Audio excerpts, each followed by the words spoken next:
It is Mace-plaining, and we're going to talk about the DFA. Type a 1 in either chat if you know what a designated for assignment means.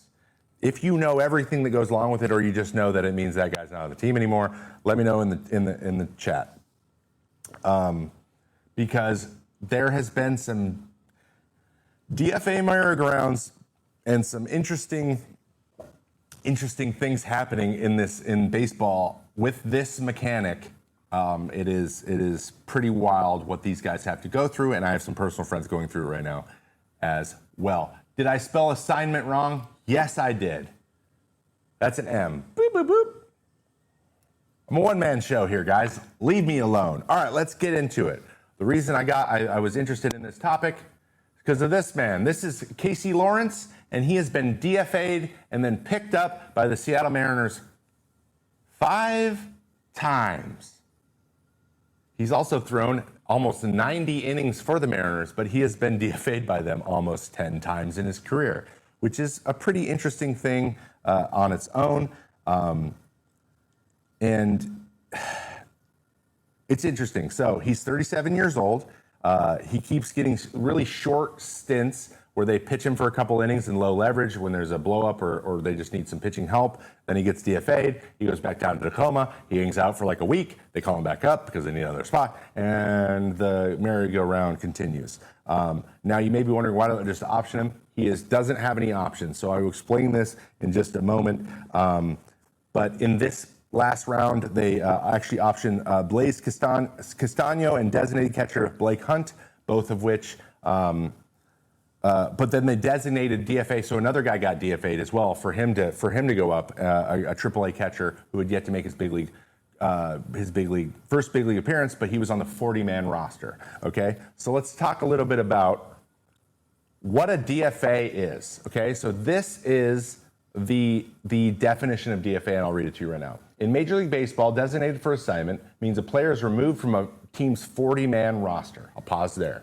The 40-man roster is the 26 guys in the big leagues, and then it is 14 additional guys that are either on the injured list or on the injured list that is less than 60 days. So if they're on the 10-day injured list or whatever, they have to stay on the 40-man, and you can't take them off. But if they go to the 60-day, meaning if they have Tommy John, you can put them on the 60-day, extend them, and they won't take up a 40-man spot, but they're not pulled off of it, right? So you have a couple guys, they got 3 or 4 guys on that list, on the basically reserve list, and then 40 other additional people. The 40-man roster, you have to be put on it after your 5th year in the minor leagues, or you go into the Rule 5 draft. So that is the two things. They can protect you, or you go in the Rule 5 draft. We talked about that in the past. So we're talking about the 40-man roster, so that's why sometimes you see guys who are not in the big leagues get pulled off of it, okay? Also, your minor league pay increases a lot if you're on the 40-man versus if you're not. So, moving on, but not immediately released or traded. Okay, so you're not nothing happens immediately. You go into what we call DFA Limbo. It's the worst place on the planet. It's very similar to all the other limbos that have been in myth and in lore. Imagine if you're waiting to go across the River Styx in Hades. That is what this is. Okay. The team has a period to decide the player's future, which could include trading them, placing them on waivers, releasing them, or even reassigning them to the minor leagues. And there's all kinds of little things you can get the longer you play that make some of those things happen or not happen. But in Casey Lawrence's case, he takes his assignment every time. So he sits, you have up to 7 days to make a decision on one of those 3 things and decide where that guy's going. You may be wondering, what happens to that guy? So you're removed from the 40-man roster. You go into limbo. That's where you are here. In those 7 days in limbo, they need to either trade you, so they can work. So basically, they put you on waivers. You get DFA'd. Every team knows that you're DFA'd now, so they know that team is willing to make a trade. That's why you see a lot of like, this guy gets traded for cash. That is a lot of what happens. They pick you up without having to use a waiver claim. Then we have placed on waivers. So how waivers work is there's this draft and there's this order, and you have to use waiver claims like a currency. So like you go to, if there's other teams that can claim them before that very clearly need a guy like that, you're not going to get him. So you would rather trade for him with some cash, usually. So that's why trades usually happen. It's so you don't have to use your waiver claims just in case it's needed later, okay? Or they get placed on waivers. So someone claims them, like I just said, or nobody claims them. They're on waivers, nobody claims them, and they get outrighted to the minor leagues. So then they just go be on a minor league contract with the team they're still with. So those are the three main things that happen, okay? There is one caveat with outrighted. For example, a guy, Adam Ottavino did this the last time he was DFA'd and outrighted. They said, we're gonna outright you. Do you accept your minor league assignment? Because he's a veteran, he doesn't have to, he can just say, I'm gonna be a free agent, I'm gonna leave. He doesn't have to accept it. Because he's a veteran, he doesn't have to accept it. He didn't accept it, he tried to get picked up by another team. That is the other thing that can happen. So those four options are the things that happen with DFAs, okay? Where are the people during these DFAs? Well, recently, a good friend of mine, Tomas Nido, who was with me with the Mets, was DFA'd by the Tigers. You know what he's doing? Nothing. So you can't go play, you can't go to the minors, you can't go do anything. You don't even know what city to go to. So most guys just sit in their apartment for a week, waiting for someone to tell them what their career is going to look like from now on. That sucks. That sucks. So not only do you not know where you're going to live, you have a family with you.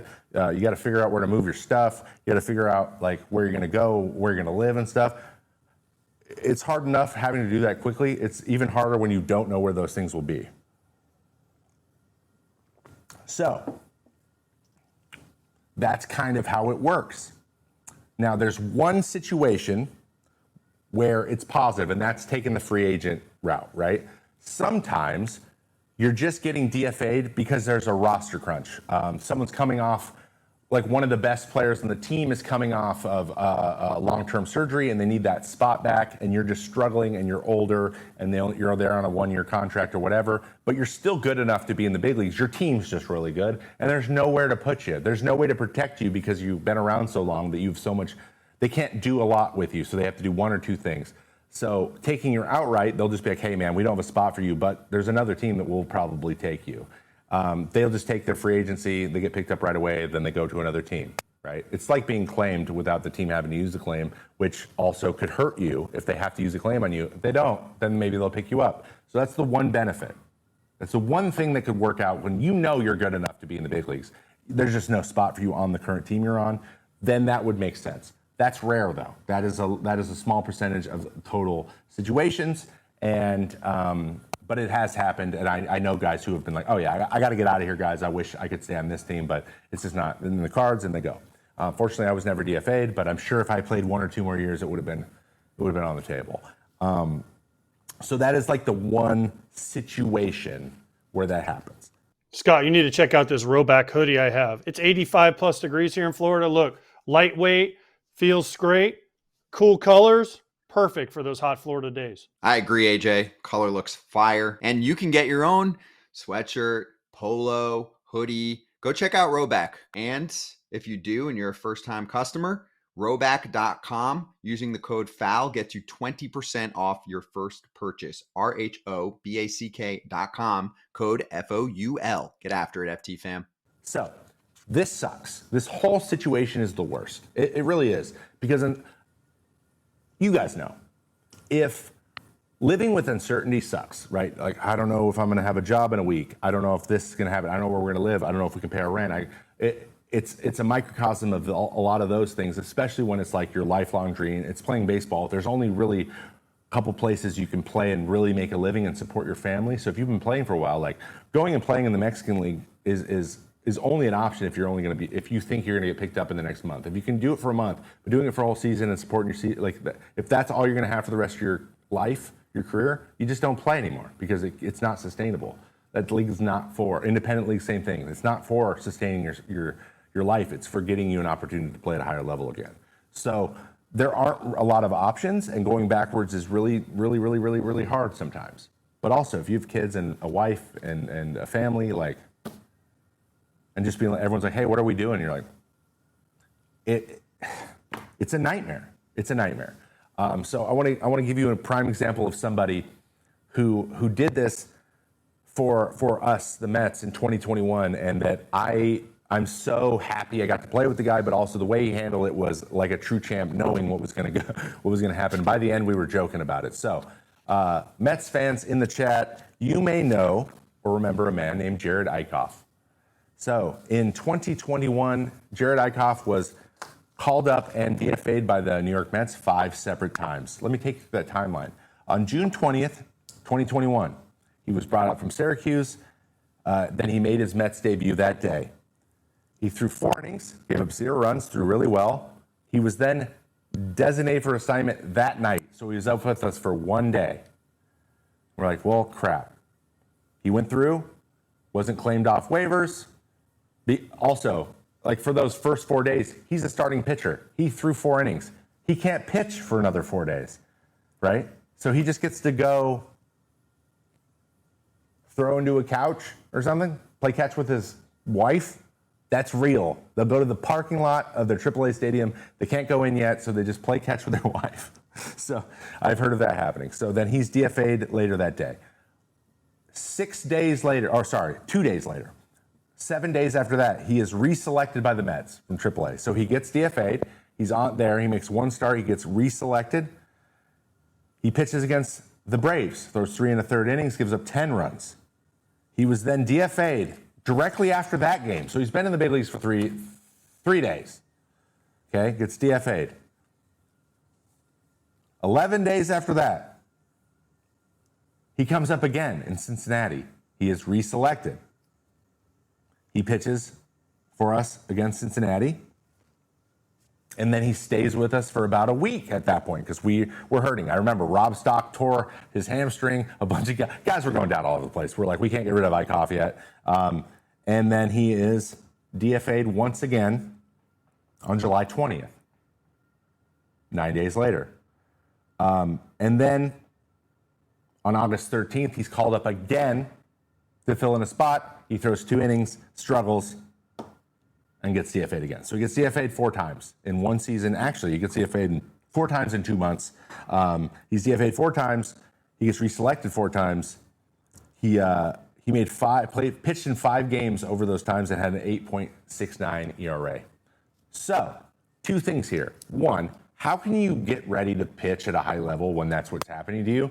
And 2, once you go to the big leagues, struggle a little bit because you need a little bit of continuity to get going. Are you going to get many more opportunities? No. And in Jared Iikoff's case, he didn't get much more opportunity after that. But us as a team, the guys who were there every day, I can't say enough for guys who go do this. They just swallow it.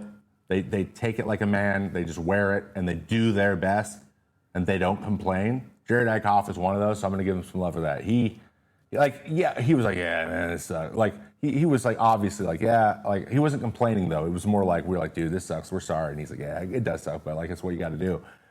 And I don't think a lot of people handle it that way. It is not usually that handled that well. So not knowing where you're going to be in a week is hard enough, but adding the fact that you don't know if you will ever get another opportunity, it's even worse.